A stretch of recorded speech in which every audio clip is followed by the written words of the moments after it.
Welcome back to Microbiology. Today we're picking up with Unit 11. I know it says Unit 8, but it's actually our Unit 11, and it's going to be on microbial disease of body systems.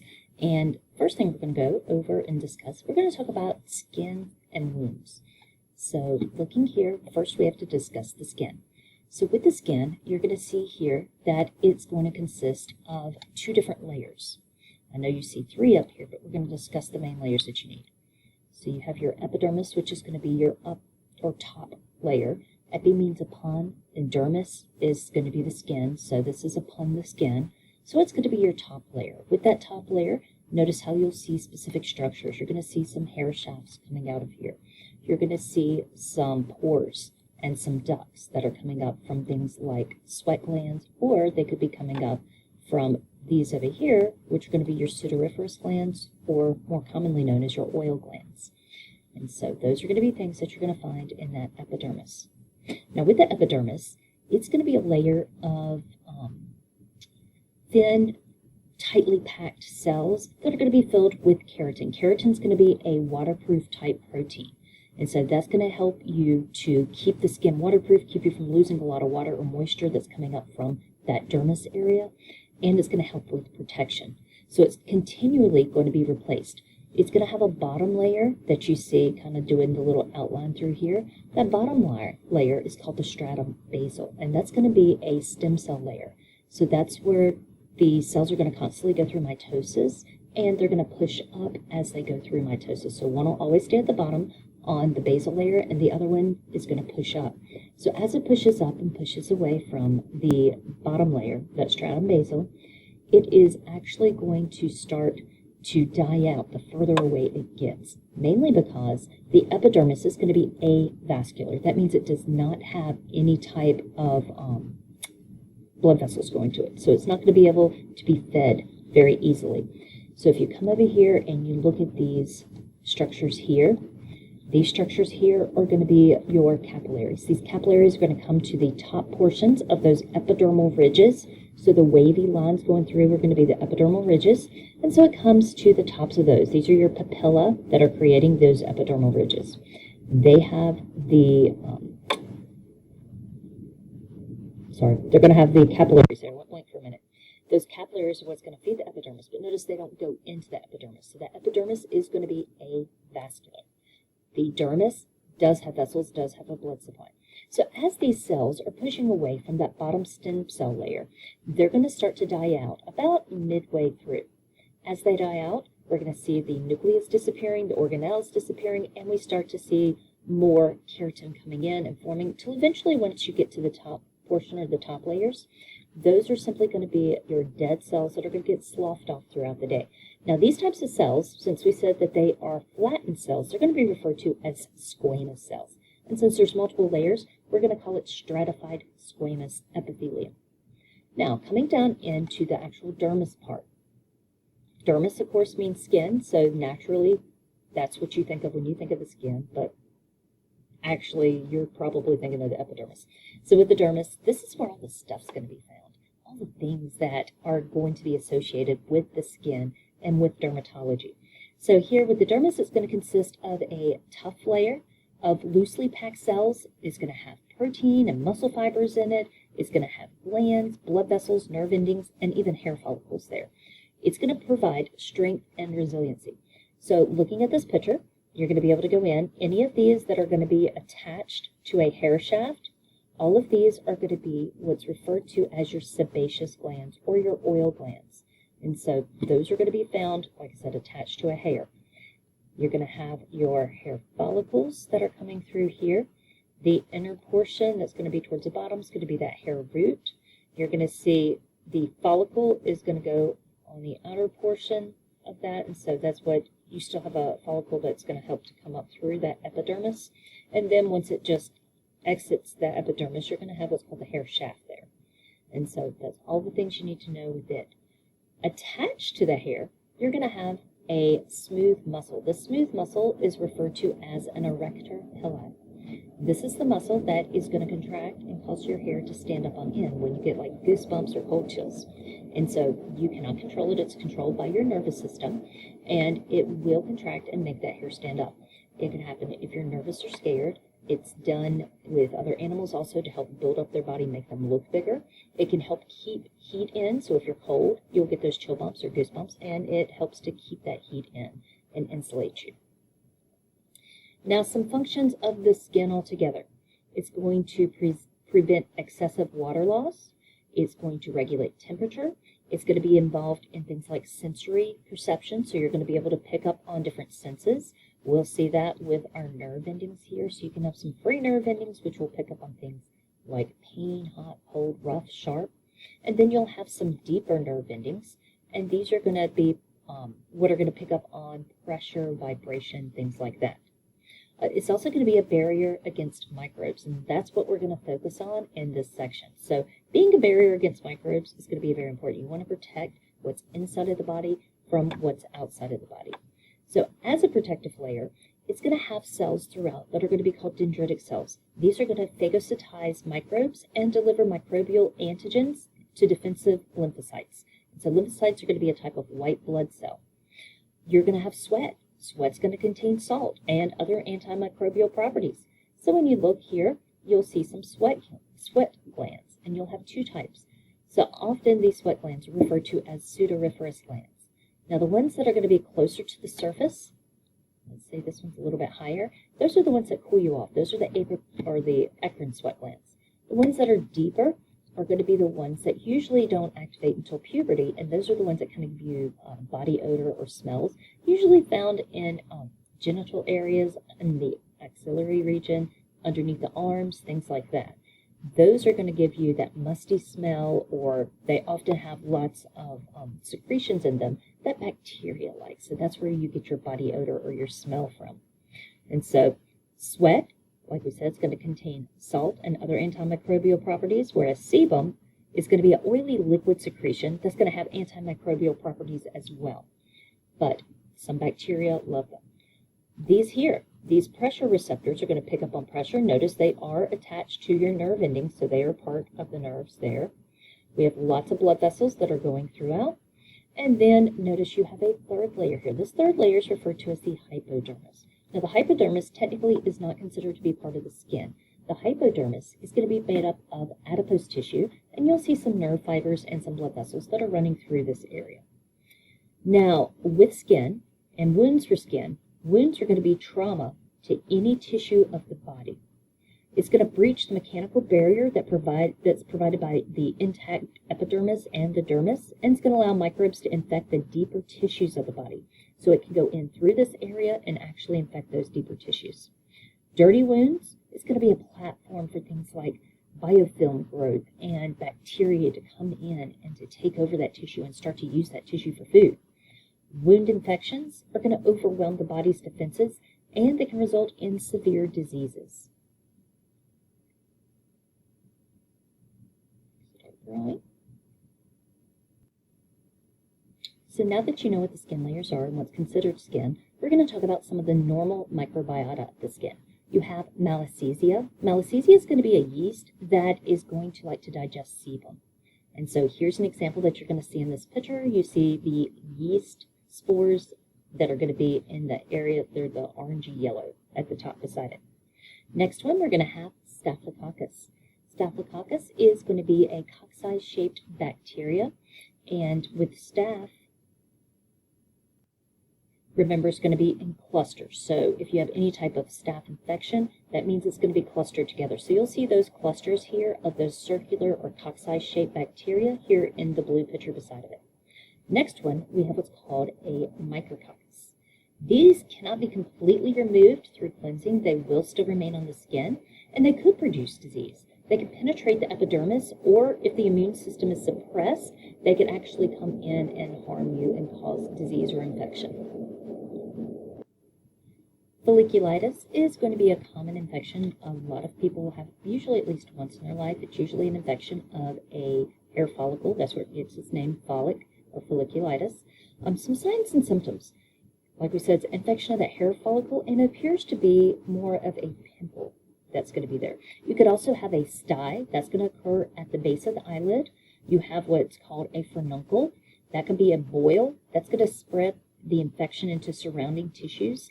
You can have what's called a carbuncle. That's going to be where you have multiple furuncles that are going to start to grow together. Now, pathogen and virulence factors. Pathogens are going to be things like Staphylococcus epidermidis. You could have Staphylococcus aureus. Their virulence factor is that they're going to be able to produce polysaccharide slime layers that will inhibit phagocytosis, enzymes, and toxins that are going to be there. Now, with pathogenesis, this is going to invade the sebaceous glands and it's going to cause fever and inflammation. And so if you have pathogenesis, you would know that by that fever towards that skin. So lots of times you can touch the skin and touch that area and you'll feel that heat. So that's a fever of that area. Epidemiology is it's going to be transmitted via direct contact between individuals or from fomites. Now remember, fomites are going to be anything that you could come in contact with or touch with your skin. So those are your inanimate objects. So in order to diagnose this, you have to take a swab or a sample of it. So you will isolate that with a gram-positive bacteria in grape-like clusters from the pus. So you're going to take some of that pus, you're going to grow it on a petri dish of agar, and then when you look at it after gram staining, it should look like a cluster of grapes, and it's going to be gram-positive. Now, the treatment for it will be antimicrobial drugs. Things like deoxycycline would be a good one, or vancomycin, things like that. So with this, you could also have prevention. How are you going to prevent these types of things from happening? Since we all will have one of these possibly one day, even if it's just a small hair follicle on your arm or your leg or underneath your underarm. These do tend to happen. So prevention, you need to wash your hands very well. So hand antisepsis, that means use soap, water, and usually you're going to scrub for about 20 minutes when you're washing your hands. And so that's going to help to remove those things. You might say, well, I have it in my head. Well, you could have took your hands, rubbed it through your head, and that's how it could have gotten there. Also, washing your body is a good way to remove this type of bacteria before it's allowed to get in and take infection. So proper procedures in hospitals are also going to be required to minimize things such as MRSA infections. Those are very dangerous, but they can also be very common in some hospital settings. Next, we have our staphylococcal scalded skin syndrome. So some signs and symptoms of this is that the outer epidermis is going to separate one another from the underlying tissue. That's going to cause reddening and wrinkling of the skin, followed by blisters. Now, the pathogen that's going to usually be the cause of this will be Staphylococcus aureus. And so that's going to be common on your skin anyways. Virulence factors, it's going to have exfoliative toxins that are going to come in, and so they're going to start to take away those layers of the skin. Pathogenesis is the exfoliative toxins are going to be circulated from that point once they get in into the blood from the site of infection to other areas of the body, so it can become very, very dangerous once it gets into the bloodstream. Now, with the epidemiology of this, the disease is going to occur primarily in infants, and it's transmitted from person to person by the spread of this bacteria, or the spread of contact from person to person. Now, in order to diagnose this, they're going to take the skin. It's on the outer portion, so the sloughing of the skin. They're going to check that. They're going to look to see if it contains this type of bacteria. They might grow it, gram stain it, and look at it. Treatments are going to be antimicrobial drugs, things like methicillin. You can also prevent it by making sure that you have the correct way that you're washing things, that you're cleaning things up. Make sure that you're wiping the baby skin down and that you're using soap and nice warm water in order to clean that skin off. So we have a widespread presence of Staph aureus, and so prevention is going to be difficult. But like we said, always try to use aseptic techniques and always try to keep your hands washed and keep the skin for the baby washed. Another disease of the skin would be impetigo or erysipelas. The signs and symptoms of this, you could have small, flattened, pus-filled red patches on the face and limbs. With erysipelas, it could be an infection that's going to actually spread to the lymph nodes, so that could be dangerous. The pathogens for this, what's actually going to cause it, is going to be your Staph aureus. That's going to be most cases. Remember, that's going to be very common on the skin. And we could have Staphylococcus pyogenes, and that's going to be in some cases. The virulence factor is that it's going to attack proteins, acids and toxins are things it's going to use in order to get in. With its pathogenesis, it's going to invade where the skin is going to be compromised. So anywhere the skin would be compromised are going to be places that are going to be open wounds, scratches, maybe there was some type of damage. So it's going to be able to get in through those areas. With the epidemiology, it's going to be transmitted by person to person and contact through fomites, remember inanimate objects. With impetigo, that's going to occur mostly in children. So that's going to be a very common skin disorder or skin disease that you'll find that runs rampant sometimes through daycares or through child centers. With the erysipelas, that is going to usually occur in the elderly. So we see this more with elderly patients. When you diagnose it, you're going to look for presence of vesicles with the impetigo, especially. Treatment is going to be antimicrobial drugs, things like penicillins. You're going to be careful when you clean those infected areas. You make sure you keep them clean, but then once you clean them, make sure that you take the rags or the tissues or the cotton that you cleaned it with, and you make sure you dispose of it properly so others don't come in contact with it. Prevention, again, always proper hygiene and cleanliness. So make sure that you're washing your hands and make sure you're washing body and areas well in order to keep this down. Going into our next one, we're going to have what's called necrotizing fasciitis. Now, with necrotizing fasciitis, this is going to be one where it's actually going to go in and it's going to kill the tissue of the skin or kill the tissue of that area. And so it will end up turning black sometimes in cases like that get really bad. So what it does is it's going to cause intense pain and swelling at the site of the infection, bacterial digestion of muscle fascia, adipose tissue, which is going to be your fat tissue, is going to cause that overlaying skin to become distended and discolored. So it's going to go into this discoloration like you see on the leg down below, or it could even start to look like frostbite. And so that would be a necrotizing fasciitis infection. The pathogen that's usually going to cause, the pathogen that's usually going to cause this is going to be your Streptococcus pyogenes. And so the factors that it's going to use to influence the destruction of this tissue are going to be things like enzymes and toxins. Now, the epidemiology of it is it's going to spread from person to person, usually through contact. Diagnosis, if it's early diagnosis, you can treat it and chances are you will not have tissue death, but early diagnosis is going to be difficult because symptoms are going to be nonspecific. So you won't actually be able to tell what it is at first right away. Now, once they do determine what it is, you'll then use antimicrobial drugs like clindamycin and penicillin. Prevention of this would be the presence of staph pyrogens on humans. It is somewhat normal. It's hard to prevent it. Like we said, just normal hygiene and cleaning and washing. Now going into our next one, acne. Most of us do deal with this at some point in our life. Most of us deal with it when we're going through puberty. Others will deal with it at a later age. So we have adult acne, and sometimes you deal with it throughout your entire life. So signs and symptoms. You can have whiteheads, which are going to be clogged follicles. These appear on the skin as small, round, white bumps. You can have blackheads. They're going to be plugged follicles. They're open hair follicles that are going to turn dark due to the dark appearance of that plug, and usually they turn very hard. You've got papules. These are going to be inflamed lesions that you're going to find on the skin. These could be small pink bumps that you see. You could also have pustules. These are inflamed, filled lesions that are going to be red at the base. You could have cysts or even nodules. These are going to be large, inflamed, pus-filled lesions that are going to be deep under the skin, and they can cause pain and scarring if you mess with any of these. The pathogen for these is usually going to be the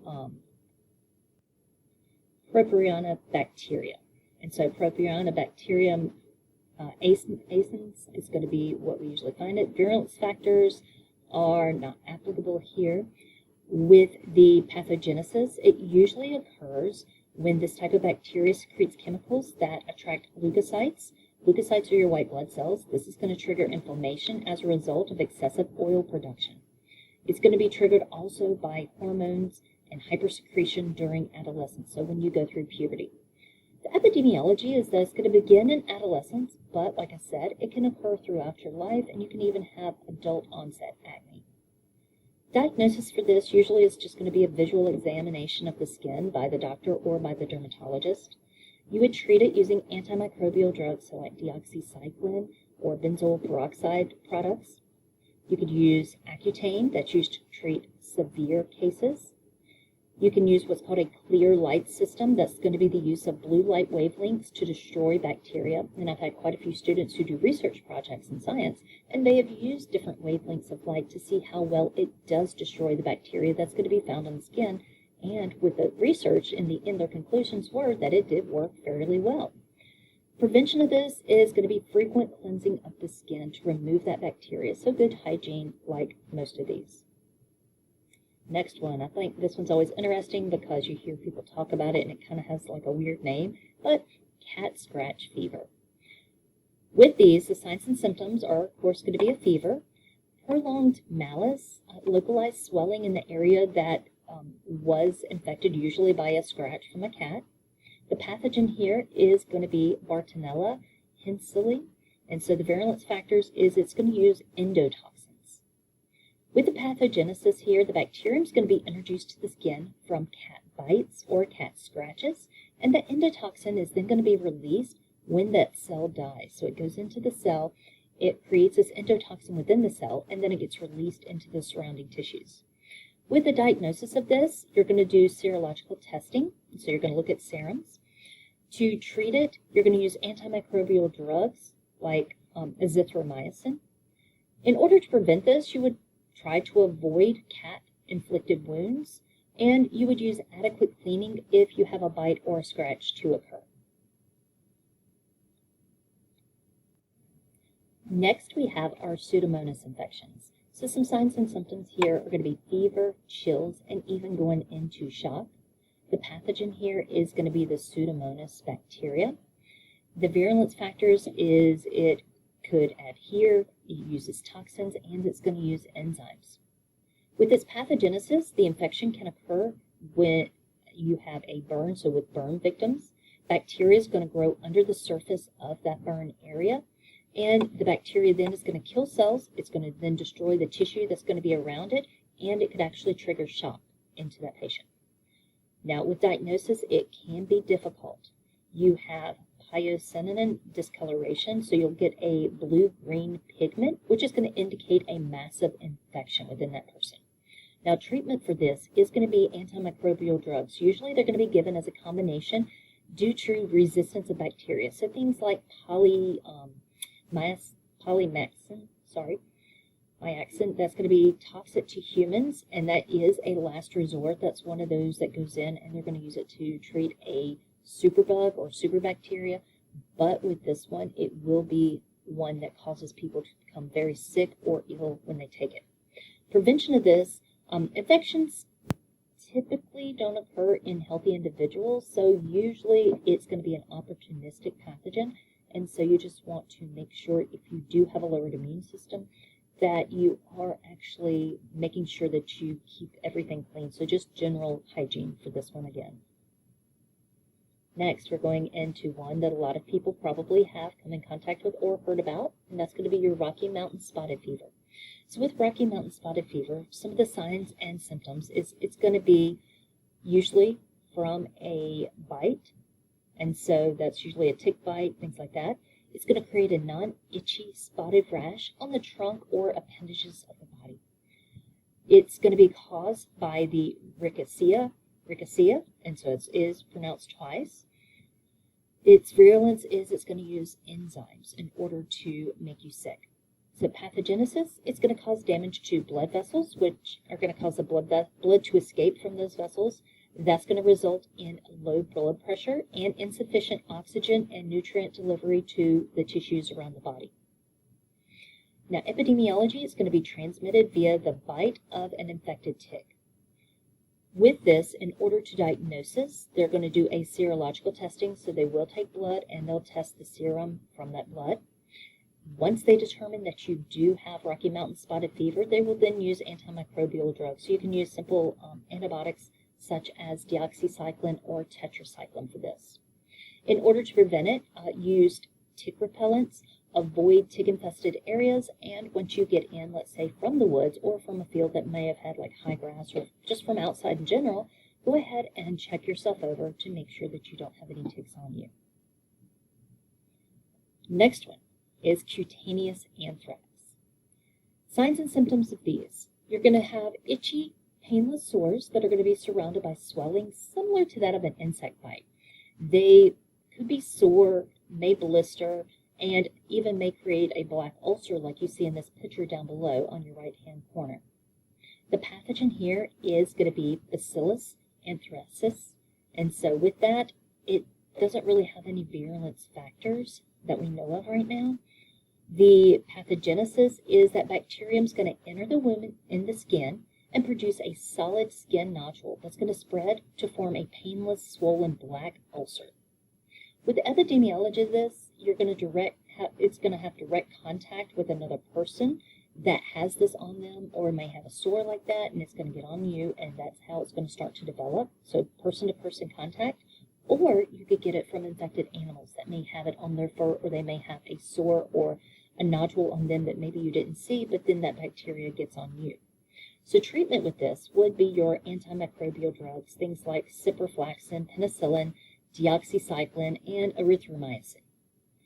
Prevention, control of disease in animals. Make sure that you don't come in contact directly with people who do have this, and simple hygiene again, keeping things washed up. Next, we have what's called gas gangrene. This one I know looks lovely. A lot of people like to talk about this is a type of fasciitis, necrotizing fasciitis, but it's a specific type. It's gangrene. So some of your signs and symptoms here are going to be blackening of the infected muscle and tissue area and skin. You're going to also have presence of gas bubbles. So if you look there, you can see in that picture how it's kind of swollen up and how it might have some like gas bubbles underneath those blisters there. The pathogen here is going to be Clostridium species, and so this one, when you go in, they're going to try to isolate it and find that species. Virulence factors, it's going to have bacterial endospores, and it's going to create toxins. With its pathogenesis, traumatic events are going to introduce endospores into dead tissue or tissue that has been damaged. With the epidemiology, individuals with deep lacerating wounds tend to get this bacteria inside sometimes, and if you get this bacteria inside, the mortality rate is going to exceed 40%, so it is very dangerous. Diagnosis, treatment, prevention. So diagnosis, usually you can look at it and you can just tell from simple appearance. With treatment, you're going to use antimicrobial drugs like antitoxins or penicillin.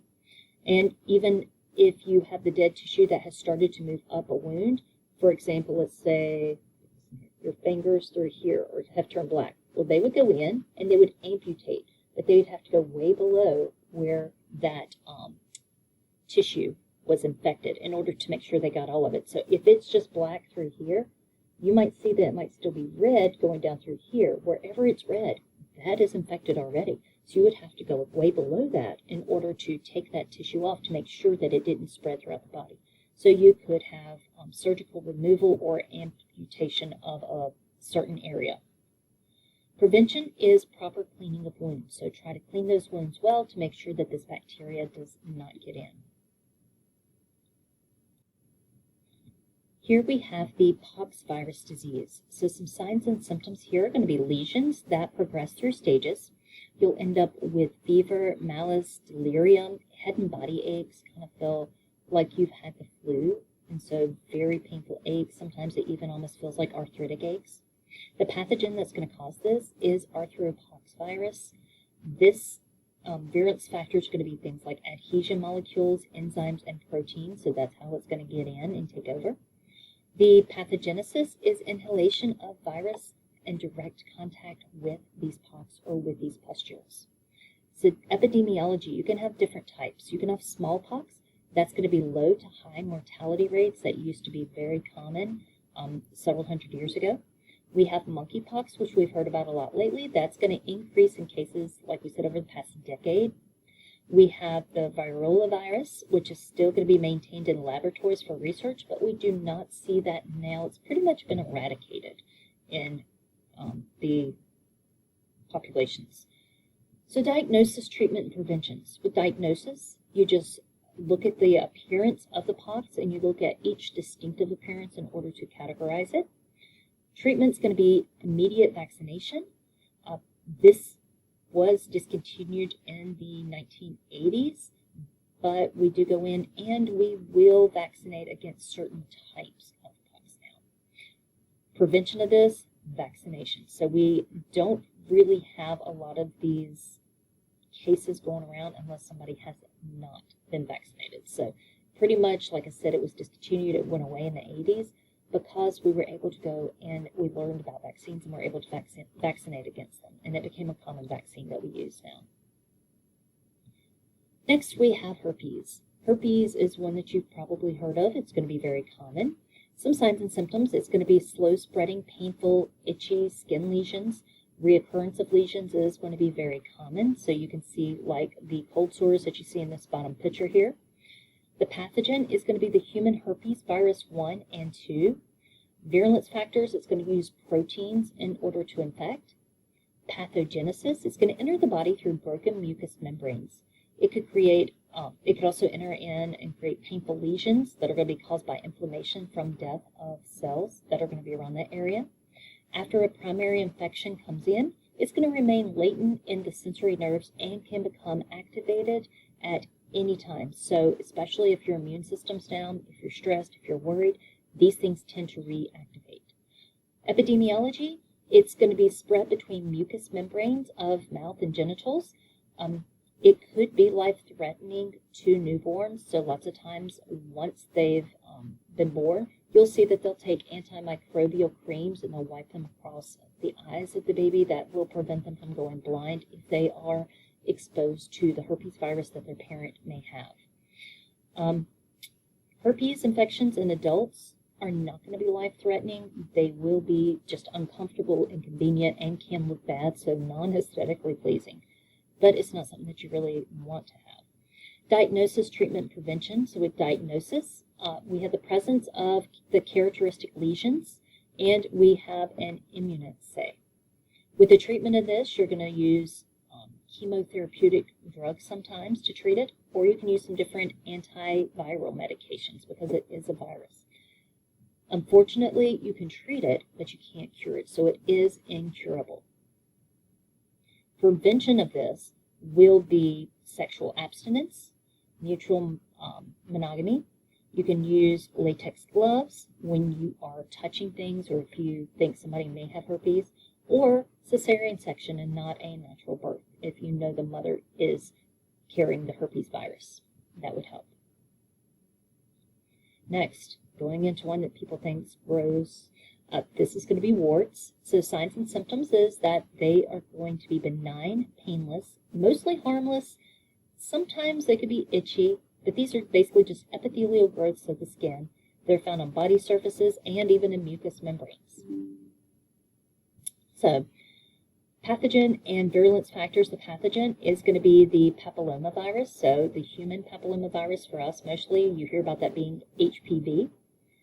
Pathogenesis, upon infection through cuts or abrasions, that infection can come in and it can infect the epithelial cells. And once it infects them, it starts to divide and spread. Evidence suggests that some forms of this virus can cause cancer. So this is where we get things such as cervical cancers from. It's transmitted through direct contact and through fomites, so inanimate objects that you touch. That's its epidemiology. Diagnosis usually is going to be observation and the appearance of these different pustules that you see, or lesions. Treatment, you can use caustic chemicals, you can have surgery, you can freeze them off, you can cauterize them off, which means to burn them off, or you can even have laser treatments in order to treat them. Prevention is going to be difficult because this virus can be on all different areas. It could be on the floors, especially in places like gyms, pools, public areas. So those tend to be places that you may walk around barefoot, or you may not wear water shoes. So that's why they strongly encourage that you wear flip-flops or water shoes, especially when you share bathrooms and places like that, in dorms and stuff where more than one person or one family is going to be. Genital warts can be prevented from sexual abstinence and mutual monogamy. Next, going into one that I had as a child. Most people don't have this anymore because there is a vaccine out, but back in the day we actually even used to have chickenpox parties, because the younger that you got this virus, the less lesions you would have, less likely it would scar, and you wouldn't have as harsh of symptoms. So with chickenpox, it's going to have lesions on the back and trunk that can spread across the body. So you can even get them on the face, as you see in this child here. It can go anywhere pretty much on the body. Shingles is going to be a reactivation of the chickenpox virus because it never goes away. It lays latent in your spinal column, and it can be reactivated at any time. So anytime you're under stress or your immune system's down, this can reactivate. So with shingles, it's going to be lesions that are going to be found in a localized area along the skin of an infected nerve. When it goes dormant in a specific section of your spinal column or spinal cord. And so whatever area that it went dormant in, that's the area where the lesions are going to continue to come back.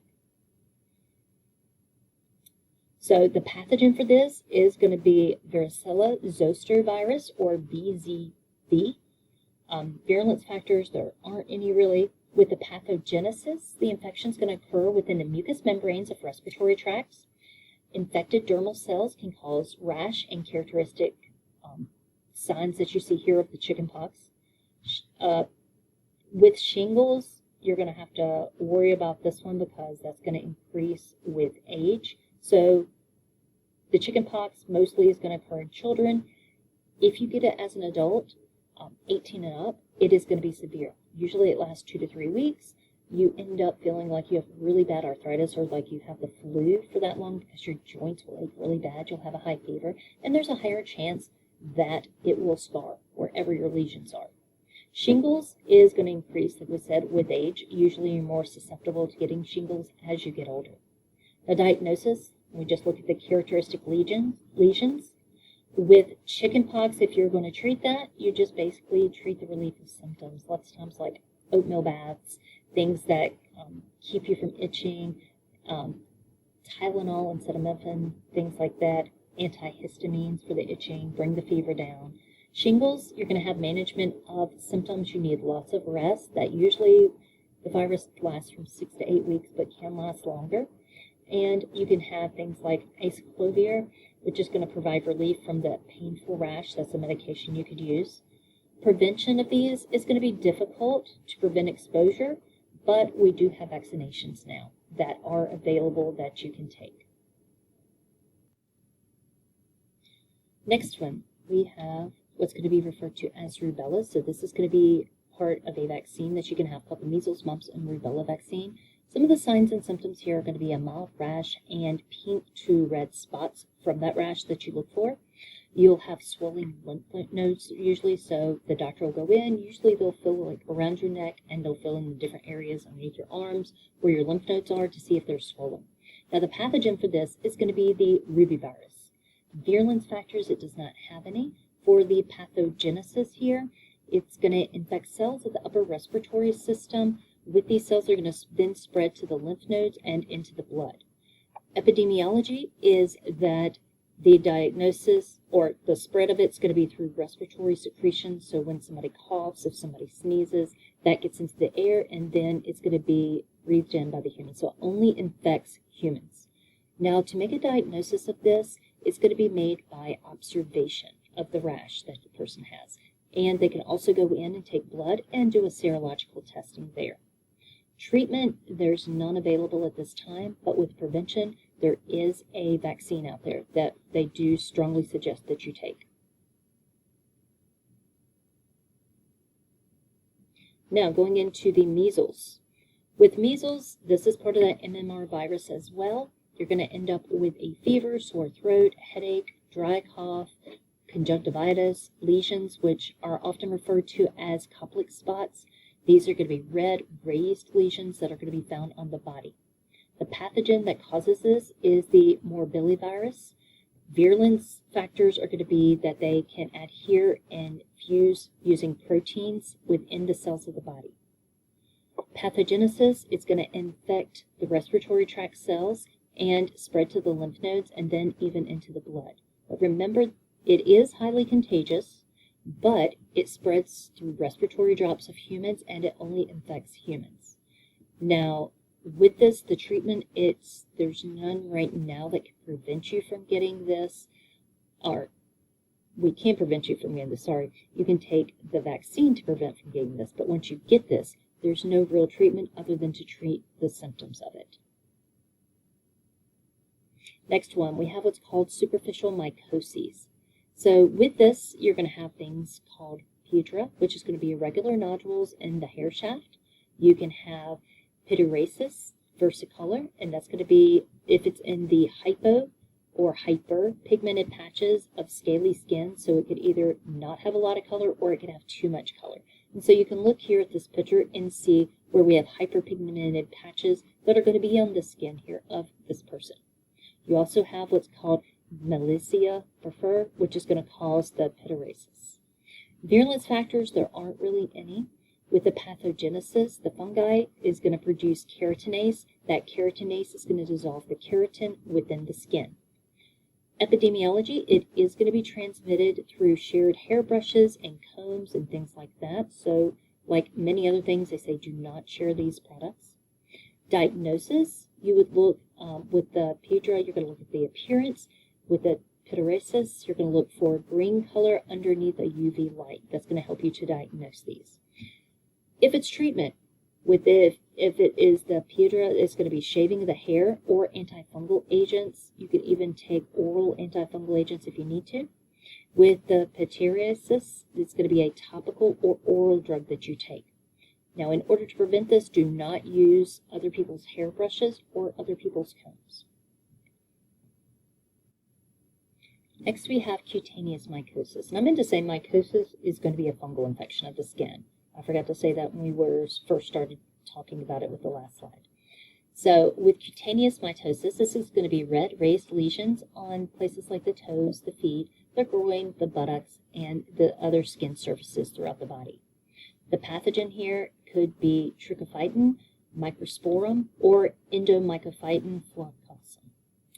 With this, the virulence factors are non-applicable. For the pathogenesis, we're going to have, once that infection occurs, the fungi are then going to feed on the keratin within the skin. It will then go in and colonize those dead layers of the skin. It colonizes the areas of the hair and of the nails. So that's what gives the nails a really bad look to them. Epidemiology, it's going to spread through direct contact, fomites, animals, and even soil. The spores and hyphae are going to be shed from the infected individual, causing recurrent infections to happen within the body. So when you go in to diagnose this, you're going to have clinical observation, and you're going to be able to use potassium hydroxide preparations to do this as well. For treatment, you have topical antifungal agents, you have oral antifungal agents that you can take, so any of those. And in order to prevent it, don't share like hairbrushes, hair combs, or anything that is going to touch the skin of some person who has it and may give it to you. Next, we have wound mycosis. So some symptoms and signs of this will be small, itchy, painless, scaly lesions on the skin. They progress to become large, wart-like lesions that are going to grow with extensions that are going to be tumor-like. The pathogens for this will be Phoniscae pedrosi, we have Phoniscae compacta, we have Phyllophora verrucosum, and we have Cladophyllophora perioni. Virulence factors, I'm not going to have any here. With the pathogens, they are going to cause an infection. That infection is going to cause inflammation. Then it's going to develop into a fibrous tissue. It's going to create abscess formation, and then it's going to spread throughout the body. Epidemiology, overall incidents are going to be low, thank goodness, with this one. Working in soil could cause accidental wounds and could cause this to take hold and start to spread throughout the body. If they're diagnosing it, they're going to look for microscopic examinations of tissues of the skin. They can take laboratory cultures and they can take these macroscopic examinations and put them on agar and start to grow them on agar and then look at them. Treatment is going to be the removal of infected and surrounding tissues and oral antifungal agents or treatments. Prevention would be wearing long clothing, wearing shoes, and protective gloves when you're working in the soil.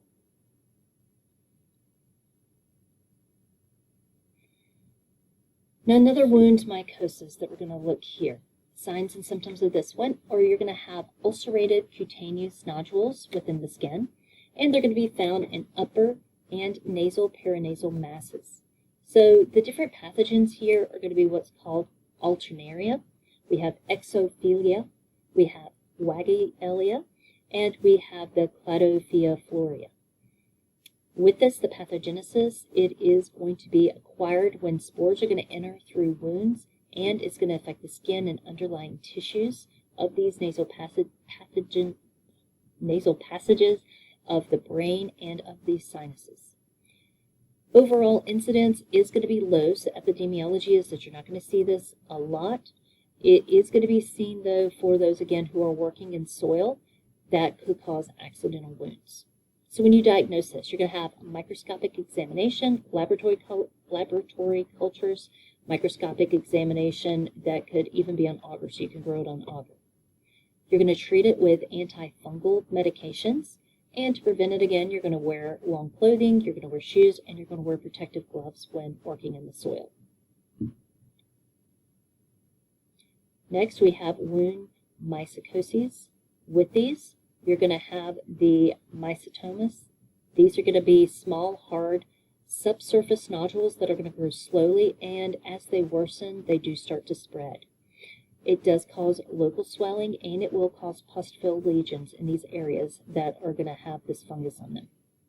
So the different pathogens that are going to cause this are going to be the Matarella, we've got the Exophilia, and we have the Pseudocercia. We also have Acremonium that could cause this. Now, the most common in the United States are going to be the Exophilia and then the Pseudo-Aliciaria. Now, with the pathogenesis, the infection is going to begin near the site of the wound and infects that area. The infection can then spread to more tissues and destroy things such as bone or cause bone deformities. Overall incidence in the United States is going to be low, but this one also comes from working in soil that could cause accidental wounds. So, how are you going to determine if you have this? Diagnosis is going to have a microscopic examination and laboratory cultures. You're going to treat it by removing the infected or surrounding tissue. It may include amputation even with this one, and you're going to take oral antifungal medications. Prevention, again, is going to be wearing clothing that's going to completely cover you, so long clothing, wearing shoes, and wearing gloves when working in the soil. Next, we have wound mycosis of sporotrichosis. With this one, it's going to create painless nodular lesions that are going to produce pus. The virulence and pathogen factors, the pathogen is going to be Sporothrix. The virulence factors aren't going to be applicable. Pathogenesis, it's going to be introduced into wounds and will either remain localized or could enter the lymphatic system and spread from there. Epidemiology, overall incidence is going to be low. Working in soil is going to cause accidental wounds, like we said with the others. So with the diagnosis, you're going to have microscopic examination, and you're going to grow lab cultures of this. You could even have biopsies in order to send it off to a lab to determine. Treatment's going to be antifungal topical treatment, so that would be a treatment that you would actually put onto the skin, and oral antifungal treatments or medications. Prevention, again, wearing long clothes that cover the area, wearing shoes, and wearing gloves when working in the soil.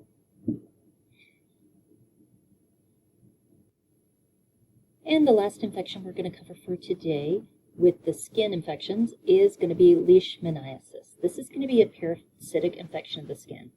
So some signs and symptoms we have with the cutaneous, that's going to be the skin. You're going to have large painless lesions that are going to be found throughout. With the mucocutaneous, you're going to have skin lesions that are going to enlarge and encompass the mucous membranes. Visceral, you're going to have parasites that are going to spread by macrophages throughout the body. Going in, the pathogen that's going to cause this is the leishmania, It's transmitted to humans by female sandflies. Virulence factors is that it is going to have a flagellum, which is going to help it to spread throughout the body and to help it travel throughout the body. Pathogenesis, infected macrophages are going to stimulate the inflammatory response. Remember, macrophages are going to be part of your white blood cells and your lymphatic system. Epidemiology is that it is endemic in parts of the tropics and the subtropics, so it is very common in those areas. For diagnosis, you have microscopic examination, so they'll take some of the tissue and they actually look for these organisms that you see on the upper right-hand corner. Treatment is going to be not necessary, but you can take antimicrobial drugs if you have a severe infection. Prevention is to reduce exposure to the reservoir of host and sandfly populations by not going to those areas or to kill them off with insecticide, sorry. All right, so this is going to finish us up for the skin infection signs. Next, we're going to go into the nervous system with our next video.